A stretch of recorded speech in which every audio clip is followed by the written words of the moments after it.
Story 1. The memory of that day is still incredibly clear in my mind, as if it just happened yesterday.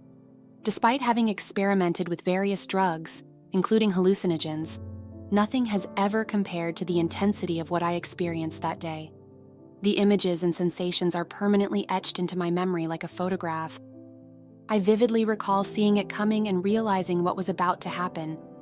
It was a split second of awareness. After the impact, there was a brief period of confusion where I still felt like I was in the car, as if nothing had changed. But then the pain hit me. It was a sharp sensation in my forehead and the sides of my stomach. I tried to reach up and touch my head to understand what was hurting, and I wanted to say something to my friend, but I couldn't speak. I saw her driving, but at the same time, I heard the sound of screaming and metal twisting. I experienced a sudden loss of vision, as if I was looking through a tunnel. Everything around me became dark and filled with shimmering lights. Despite not being able to see, my hearing remained intact. I could hear voices filled with panic, crying, and shouting. Eventually, the sound of sirens reached my ears. In that moment, I was unable to react or process what was happening. I was devoid of any emotions or the ability to form coherent thoughts. As I was immersed in silence, a distinct sound emerged, gradually growing in intensity until it became a deafening roar. It resembled the combination of a freight train screeching to a halt and the crackling of lightning. In that moment, my vision was restored, and I saw a world of vibrant colors that were beyond anything I had ever seen before. I found myself in a place that defied earthly description, an indescribable and awe-inspiring experience that leaves me at a loss for words. Whenever I share my experience with others, they often express doubt. To preserve the memory, I have attempted to depict the place on paper, as its image remains vivid in my mind even after 16 years. I will do my best to explain it in words.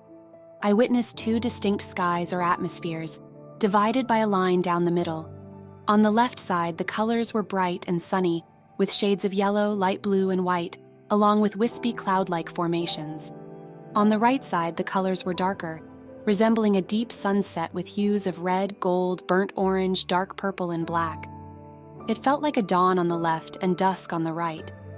In the middle of the right side, there was a tall, thin, white structure that extended so high that I couldn't see the top. Despite the captivating scene, I didn't encounter any other individuals or beings. I felt a strong urge to move forward, but I was unable to do so.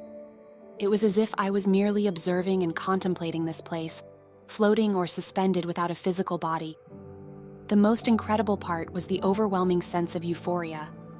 I didn't feel confused or disoriented, but rather incredibly clear-headed, aware, and joyful. The happiness I felt was so intense that it almost scares me to think about it. It was like experiencing the effects of the best drug that has never been invented. In that moment, I didn't think about my parents or my life, and there was no room for fear or any negative emotions. I felt absolutely amazing. I remember thinking, "This feels so good, I am so happy." As I looked around, I felt surrounded by love and warmth.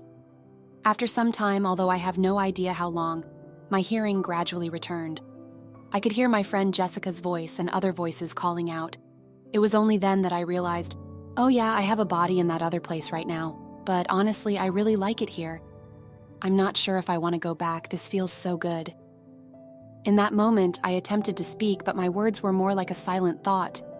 I wanted to reassure everyone around me, to let them know that there was no need to panic.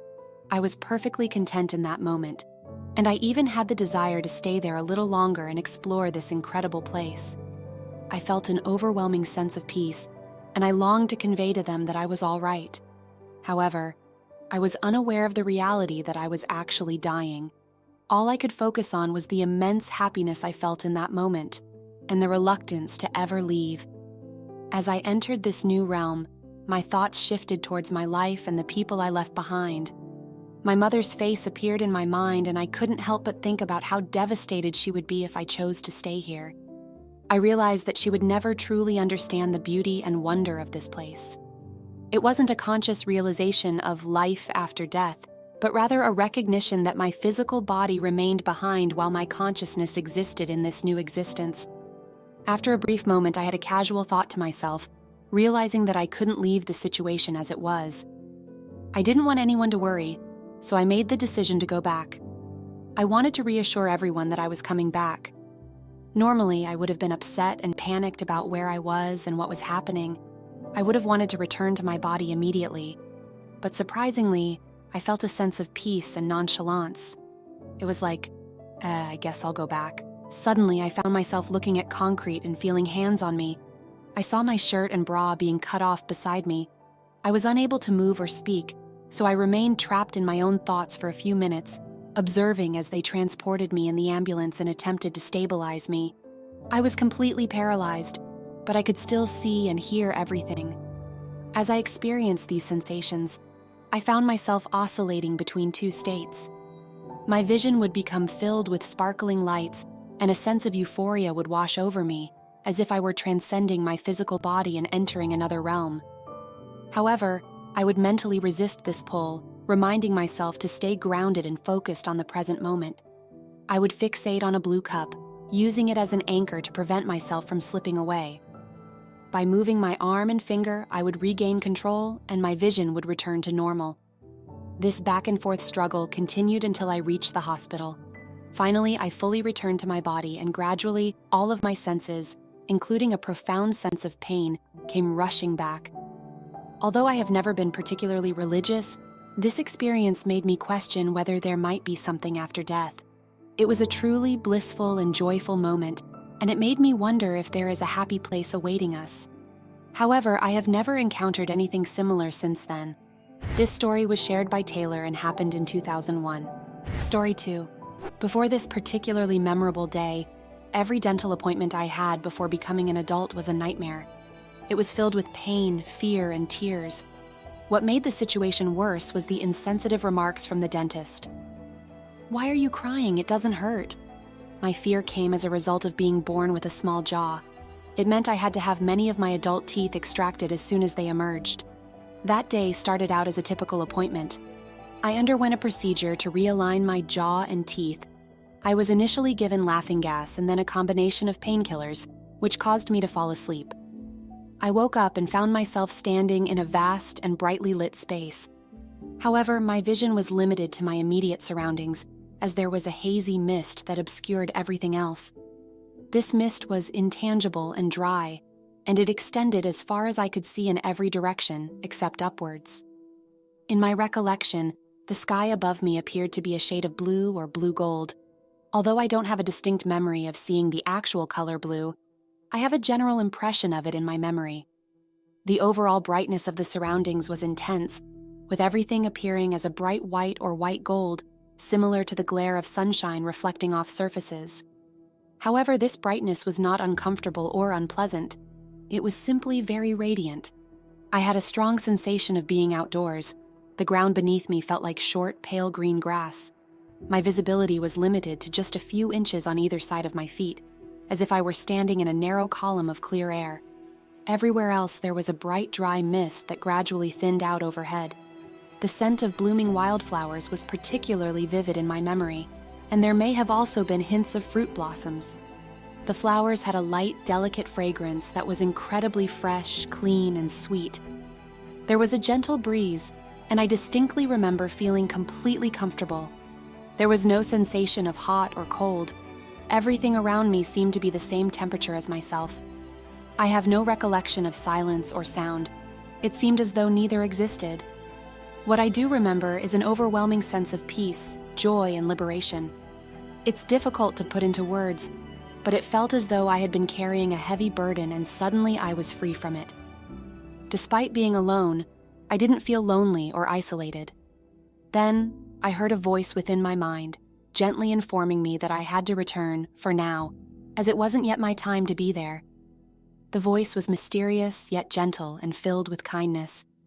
I didn't feel a sense of agreement or disagreement. I simply listened as the voice instructed me to go back. As I regained consciousness, I could faintly hear someone urgently shouting in the distance.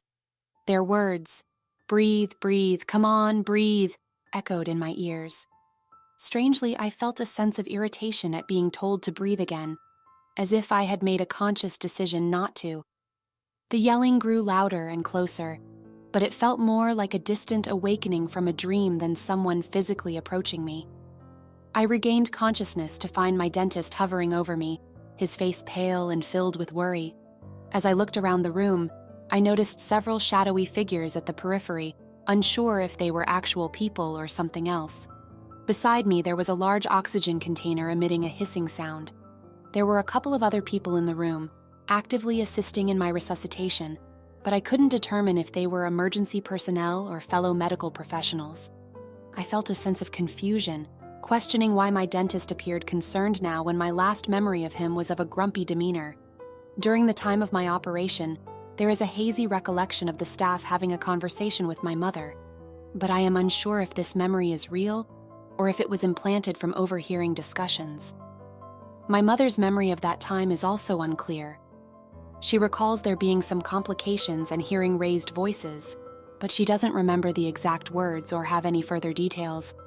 I do remember that parents were not allowed in the room during the operation, but they were with us when we moved from the waiting room to the treatment rooms. This story was shared by Jerry W. and happened around 1976.